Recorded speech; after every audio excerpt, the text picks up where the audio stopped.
Hello, and thanks for tuning in to the Cybersecurity Sessions podcast, Season 3 from Netacea. I'm your host, Andy Ash, CISO at Netacea. In today's episode, we're delighted to welcome Arve Kjoelen, who is CSO at CynomIQ. Arve, do you want to introduce yourself quickly? Yeah, certainly. Thank you for having me, and it's great to be here today. So I'm CSO at CynomIQ. That stands for Chief Solutions Officer, not Chief Security Officer. I recently joined CynomIQ after having spent nearly 6 years as the CISO of McAfee. And prior to that, I spent my career half of it in industry and half of it as a consultant, but always in the cyber world. Thanks for joining us. We've got a few topics that we want to go through today. First one is Arve's journey through cyber. Obviously, an incredible career, CISO of McAfee, and now in a startup. We'll talk a little bit around the role of the CISO and sort of geographic differences from US to UK or EU. And then a really interesting concept that was introduced to me by Arve recently, which is left of boom, protective threat strategies and all of the interesting parts around that. But before we actually start, we always ask this icebreaker question. On a scale of 1 to 10, what is the logical end game for AI in human society?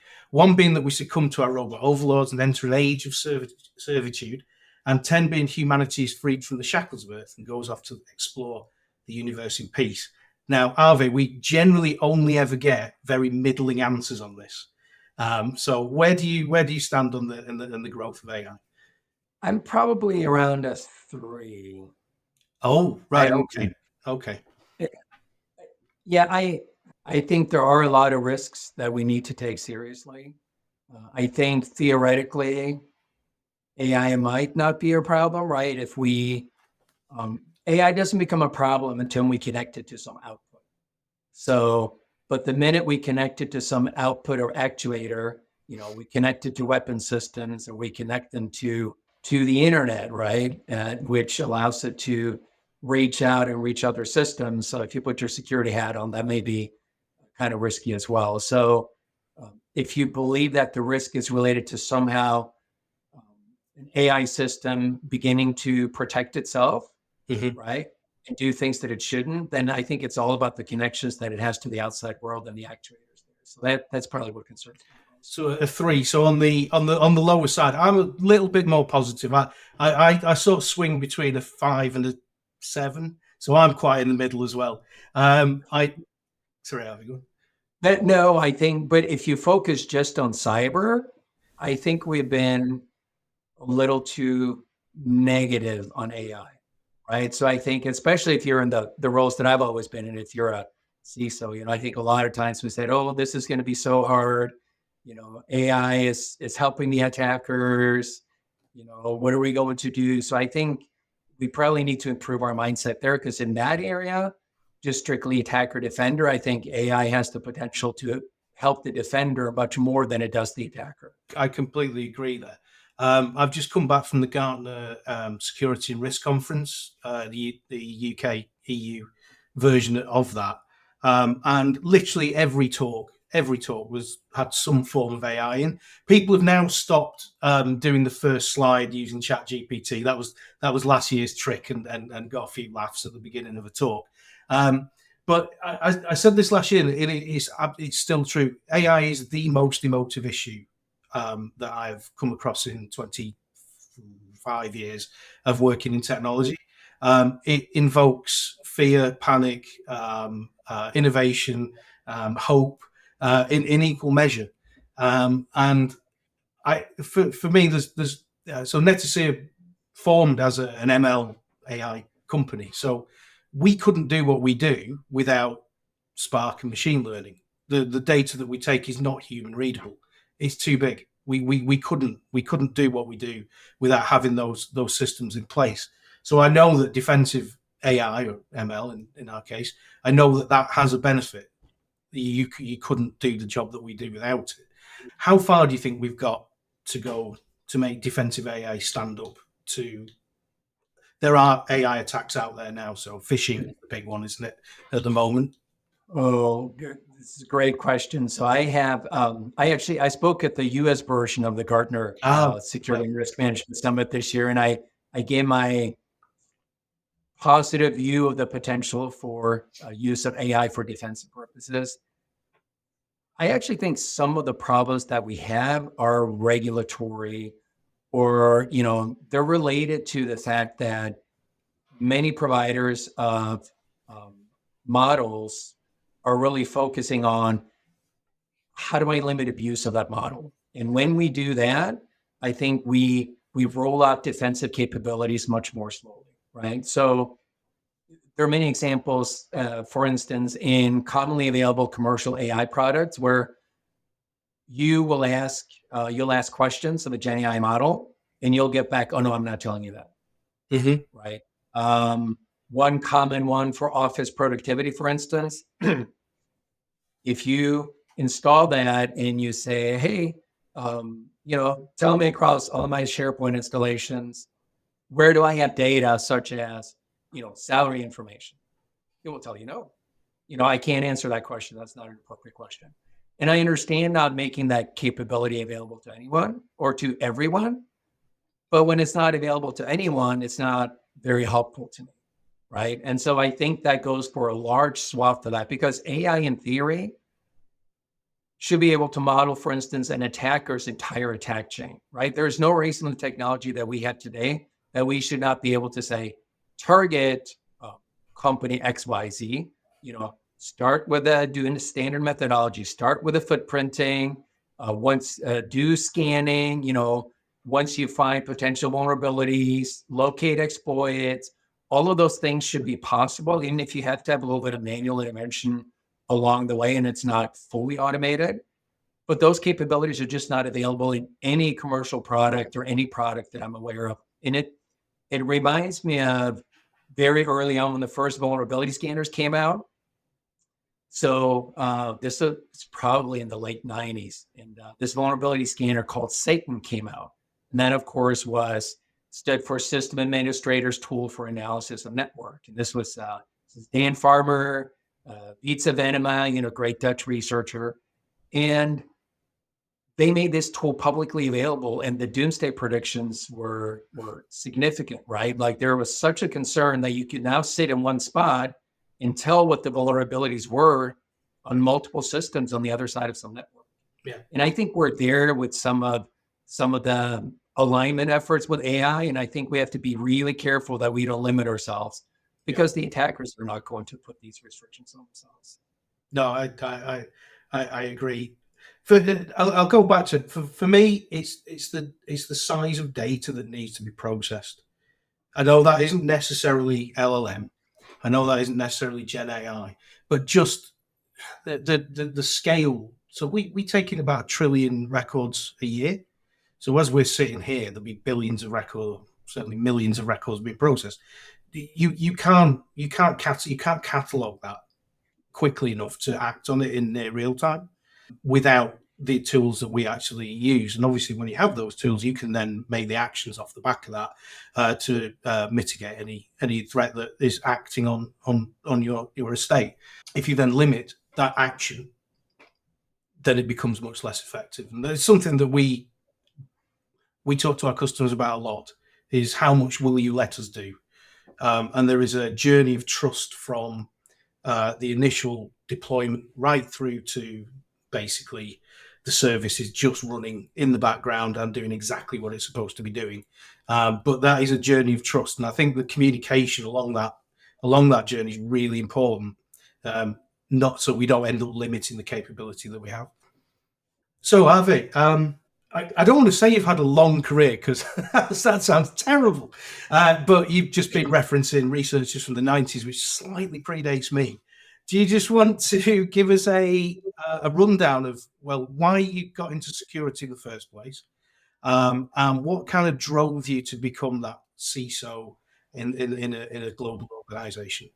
Yeah, maybe I can start in the 90s. And so I went to school for electrical computer engineering back when, you had Windows 3 NT, 3.11, or let me see, Windows NT 3 and then Windows NT 4.0. Yep. That Solaris systems. And so my first job out of college was really just as a system administrator at the university where I went to school. But I recall administering all of these lab systems. Some of the computers were Next computers, and we would have fun with each other, right? And so we would sit. Let's say there was a student there late at night, alone in a computer lab, studying, and it was midnight. Well, we would go and play, little sound files of Pee Wee Herman screaming and play them remotely on their computers, right? And they would really scare them because it was late and they'd sit in the dark and they were alone. So, I started to reflect a little bit on how is it that can't be right? Then I should be able to sit really anywhere in the world and execute like a scream on somebody else's computer. So that really started my interest a little bit. And as sysadmin there, I was able to do a little bit of research on, the types of vulnerabilities that were available or that existed at the time. And then I looked at job postings and actually realized I saw a job posting for a job at E&Y that was actually around security, around information security. And I didn't think that those existed, right? I didn't think anyone got to have a job where all you do is security work all day. But, I did. And so I applied for that and got that job and spent the next several years just doing what we call pen testing today. I suppose we called it that back then as well. And so the vulnerability landscape was completely different back then, right? But that was really fun portion of my career. And I think then with time you move and you realize if you want to have an impact, you want to be in a management type of position, right? So even though I still enjoy the technology, I felt like I needed to be in a position where I can help make changes, because as a technologist, you can make changes to the technology, but it's harder to influence process and people and governance and organization, all those things. So that eventually led me to a couple of CISO positions at CyberGRX in Denver, and then at McAfee after that. In terms of that wealth of experience that you've brought from places like McAfee and from the 1990s, I think my opening gambit into security work was either a summer job working with a local council on their service desk, or it was a help desk. Actually, it was called the help desk because I was always kind of messing with computers. And one of the IT bosses, I came in the morning and nobody could log in. And one of the senior managers had that evening or the evening prior decided to arbitrarily delete all of the groups in Active Directory, and he had no reason to have any access to that whatsoever. So I spent a very confused morning trying to piece together the directory, and I managed to do it, and I was pretty pleased with myself. But I had the same kind of inkling, which is, why on earth was that possible? How can it be that somebody who doesn't know what they're doing and with the best of intentions could just wipe the network out? So that was my kind of opening gambit into cyber. But yeah, from all of those amazing experiences that you've had, what is it that you're bringing to your current role at CynomIQ? I think it's that recent experience as a CISO, right? Like that practical experience. So CynomIQ is a very young company.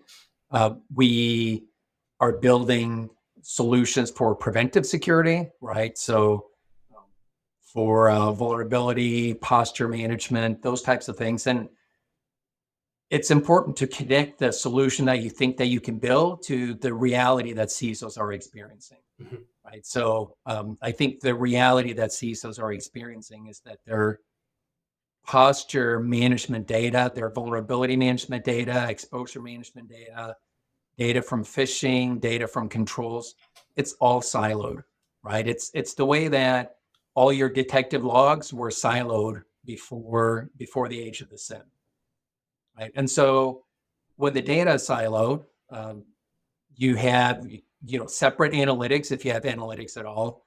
You don't have workflows that go across that can work with all the data that you have.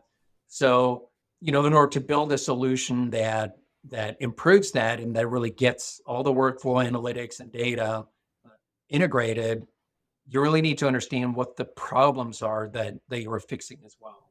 So bringing some, recent experience with the types of improvements that we wanted to have at McAfee, right? And so enjoying it so far. It's still a very young company, as I said, but excited about kind of stepping away from the role as a CISO, where you're always defending, and trying to improve you're trying to prove what you have with what's available in the market. So actually being one of the providers in the market and trying to provide, better products and better experiences to the CISOs. Is it fair to say you're building a product that you needed in previous roles? Yes, Yeah, absolutely. yeah. We'd love I to. think we're doing some of that here in Netacea as well. Yep. I've got a long history in web hosting and understanding website performance and web traffic. That's kind of my background. And yeah, I think it gives you a unique perspective if you have been on the receiving end of not being able to fix problems in your specific area. So yeah, it's interesting the kind of experience and the knowledge that you gain through a like I say, a defensive career, basically trying to stop the bad guys and actually putting that into practice in a product is actually very cathartic. It's I really enjoy it personally, that's for sure. So moving on to the next topic, we wanted to talk a little bit about the evolving role of the CISO. I think that, in discussing this earlier, there's kind of a theme that you pulled out of this, which is the difference of expectations or the difference in the roles CISOs in the United States versus the European Union, UK. Do you just want to sort of set the scene with that, obviously, where your mind is with this? Yeah, so I'm originally from Norway. I was born and raised there, been an American citizen for many years. But when I talk to connections on the European side of the Atlantic, their view is sometimes different than the CISOs in the US. And so one of the areas where things seem to be different is around incentives and compensation. And so in Europe, it appears to be frowned upon for you to be a CISO and to have a large portion of your compensation be bonus based on the financial performance of the company. And I think the theory is that, well, as a CISO, what you do is not always aligned to let me figure out how to maximize revenue, right? Or let me figure out how to maximize profit. Often it is, whether it's, straightforward, the fact that you were a cost center, or it is the fact that, hey, we need these processes in place. We need this type of scanning in place that's really, say, slowing the development of a product or making a business process more cumbersome. So because the CISO role can sometimes conflict with profitability, I think it's viewed, at least the people I talk to in Europe, there shouldn't be a large portion of your compensation that's tied to the performance of the company, because now you have this conflict and you're incentivized to perhaps choose solutions that come at the expense of security. And that's something I see quite often there, but I rarely see that debate or that conversation in the US. Yeah. In terms of your own opinion, what should CISO remuneration be based on? Obviously, there's a basic salary. What should be the drivers? What should be the levers for that? I actually think in some cases that the European view goes too far, but it's an absolute, and it's nice because it's a safe view, right? So it has that going for it. I think the US view can work and can work better for a couple of reasons. One would be because in many cases, security can be an enabler. So, we're getting single sign-on in, we are enabling this process that you have to do anyways. Now you can do it faster and more securely. So I think that's one argument for building in some sort of incentive compensation that's based on how well the company does. And I also think, but I think almost a prerequisite for it is you have to have the right governance structure. And in the US, the more regulated industries are financial services, healthcare, and so on. And so there, I think you can have a situation where you can incentivize the CISO quite a bit and still not get that conflict of interest because you have the appropriate governance. Yeah. I do think there are some industries where there is the potential for conflict in the U.S. I'm torn. I don't know that I can say one is better than the other. I think the U.S. model can work with the right safeguards. And it's absolutely true. A good example of strategic differentiators was the pre-pandemic. If you had a company that was well suited to be able to move out of an office very quickly, and it was something that we the whole world had to do. There were lots of opportunities for a company like Netacea at the turn of the pandemic. We weren't ambulance chasing or anything like that. But a lot of the big supermarkets needed the type of products that we sell. If we'd have had 3 weeks offline while we rebuilt our network and enabled our developers to implement, we wouldn't have won that business. And thankfully we did. It's just one example, but there are many. Single sign-on was a really good example. Especially if you're building SaaS product, having that as part of the it's basically table stakes now, isn't it? So, but yeah, it can differentiate. Just a kind of general question on the role of the CISO. What qualities should a CISO look for when building a team? I think complementary qualities. So I think there's a saying, I think I've heard Stuart McClure say this multiple times. He's the founder of Cylance, done a lot of successful stuff in cyber. And he said only about 10% of CISOs are technical, right? And so the remainders they're program types of CISOs. They know how to build a program, they communicate well with executives and so on, but they may not have that technical knowledge. And so I think you have to recognize the type of person that you are and types of skills that you have, and then surround yourself with people that complement those areas where you're not strong. Our CEO, Pat Gorman, has built a model for personality types, kind of similar to there's a Briggs-Myers test. Okay. Right? And so these are personality tests for personality types for CISOs or for security executives. And they focus on, are you proactive versus reactive, strategic versus tactical, and a few other parameters. I think you just have to have a structured way of thinking through that, like who am I and what am I, and then just make sure that you have complementary capabilities. But then I think you need to consider the types of functions that you need as well, right? And so you still need a good picture of, well, this is what my governance group needs to look like, and this is what my architecture and engineering group needs to look like, and this is my operations group needs to look like, and so on. So a little bit of both. Yeah, I mean, for me, analytic mind is really at the top. Obviously, you've built very large teams.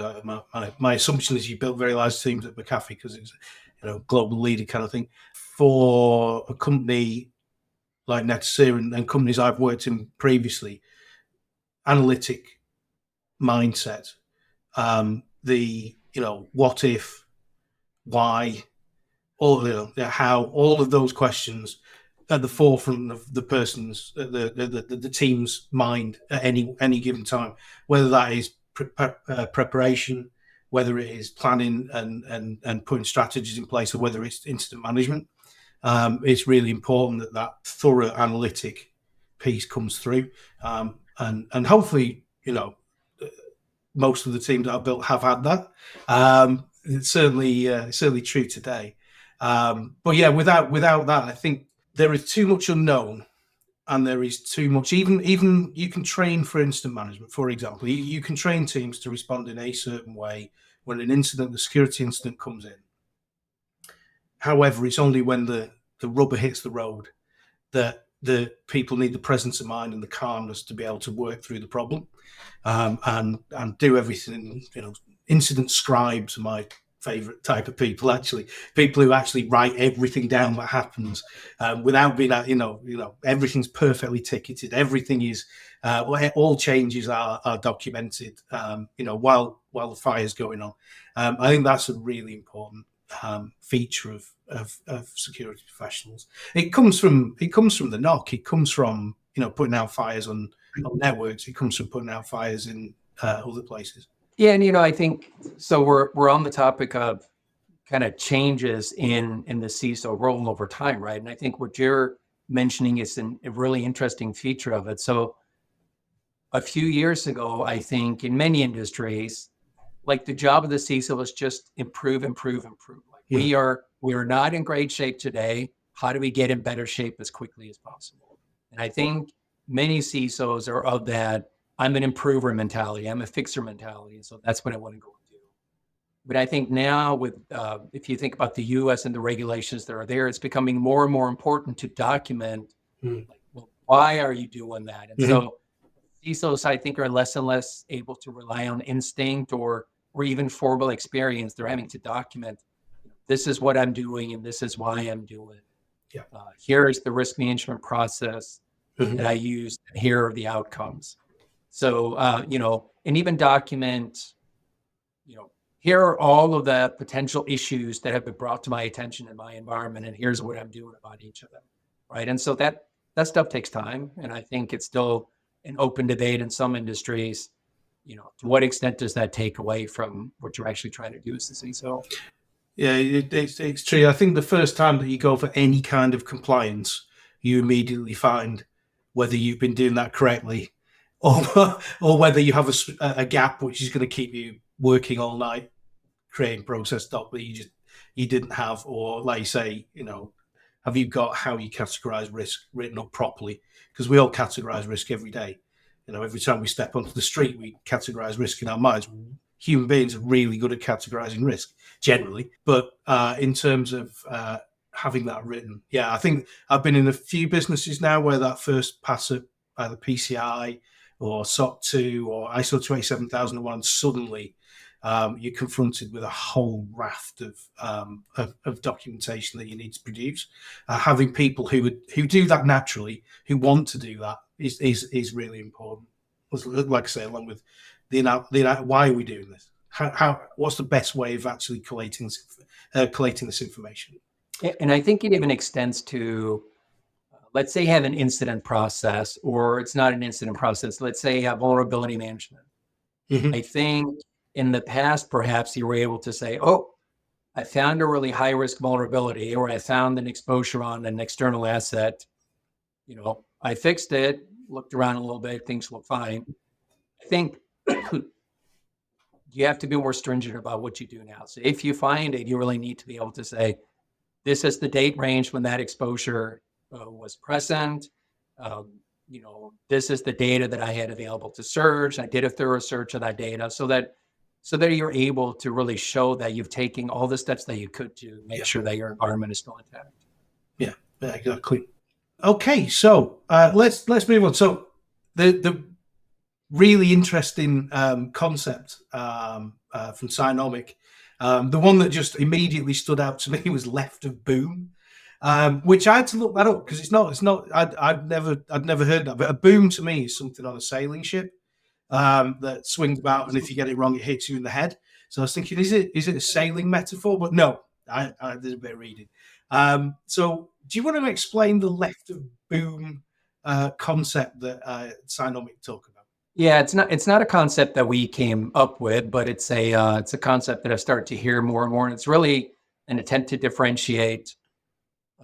Let's say you have an attacker, and the attacker performs certain steps, and then at the time that they compromise and maybe exfiltrate data from you, that is the boom, that is the explosion, that is the bad thing that happens, and then everything that happens after that is about responding and about remediating. But what happens before that is about preparing for it and about preventing it from happening. And that's where really, if you look at the type of maturity and the type of solutions that are available, that's where I think there's a lot of room for improvement today.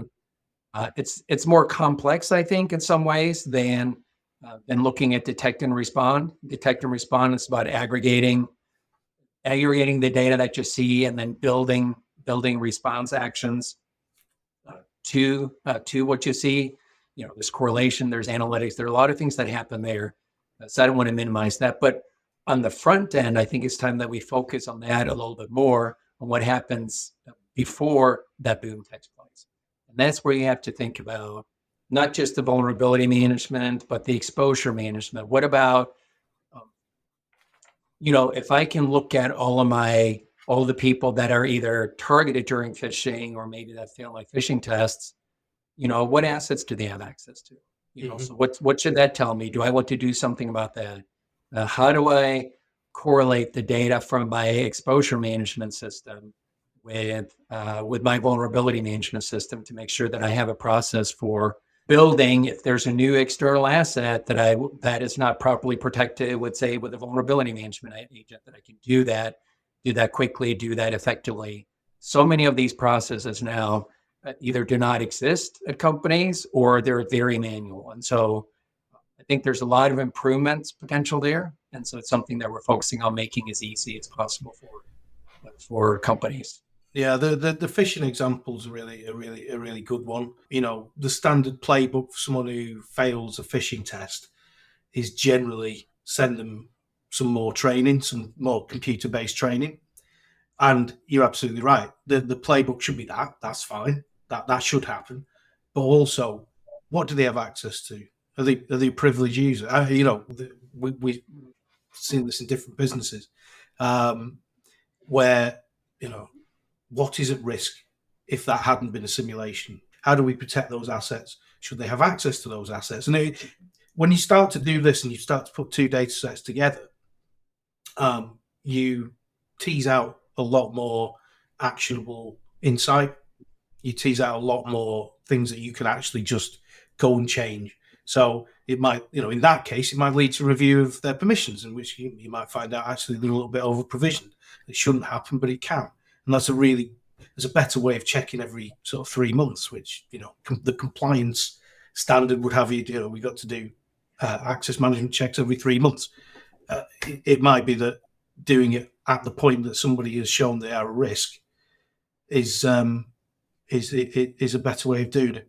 I suspect compliance would still need you to do a check every 3 months, but yeah, it feels like those calls to action from on the back of the joining of that data is really valuable. In terms of kind of threat landscape, the area we work in with is bot management, and the way that we look at the kind of left of boom is through a threat lens. We don't have direct access into customers' estates. We don't set their security posture. We provide that one tool. So essentially, what we do is we mine data off the attackers across lots and lots of different deep and dark web forums, Discord, etc. So we have a good picture of what exactly is happening and when customers are likely to be attacked, and we feed that into the systems we use to protect them. In terms of threat, I presume the left of boom is quite new to me, Arve. So does threat research, threat intelligence fit directly in here? Yeah, I think it does, because the threat research ultimately is not useful if you are not applying, or if you can't use it to change a control, then it's not that useful. So threats or threat knowledge informs your controls, and it can help you prioritize vulnerabilities, right? Like based on what type of threats are out there, and it really can help you prioritize anything within the control space. Yeah, I mean, in our case, we look at what tools are in use. So there's a lot of automation of bot attacks. We look at what tools are in use. In some cases, we actually reverse engineer, so we can, when we see that pattern in the traffic, we can stop it. We look at overall noise coming out of these groups as well, and we know that certain customers are going to be attacked by certain groups, so we can. I'm going to say it. We're trying to use AI to predict, but we haven't got there yet. But it's good. It's a good use of that kind of AI, where you just give it a load of completely unstructured data and say make out what their intention is. And it's a really good use of that. So yeah, I think I would expect the next few years to be good for companies like yours. I just think that the size of the underground economy and just the fraud space is just so enormous that it's hard to fathom. And the number of people that are engaged with it, anything from large call centers to, it's really, really difficult to fathom how large it is. We try and put numbers around it. We know one of the things we do, but it is such a large industry, and it is so well documented in terms of, these are businesses that are running these systems. The attack tools are being sold as services. We know that from a ticket drop, and I don't know if you know, the last podcast we did was on the band Oasis and their reunion and the absolute scandal, the national scandal that we had in the UK about the inability for what felt like everybody to be able to buy a ticket. And obviously it's something that we're really interested in because it was scalper bots that were buying them up. But we know that people are making £500,000 in a day when those events kind of drop. We know that because they love telling you. The perfect crime has to be described, right? So yeah, they love saying just how much money they've made and make it very easy for you to work that out. So yeah, the economy, that dark economy is a very real thing. Yeah.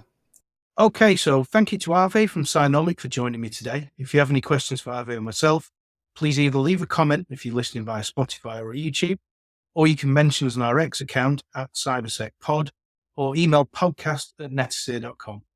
Please do make sure you subscribe wherever you get your podcasts. Finally, thank you once again to Arve for joining me today, and thank you for listening. We'll see you next time for more cybersecurity sessions.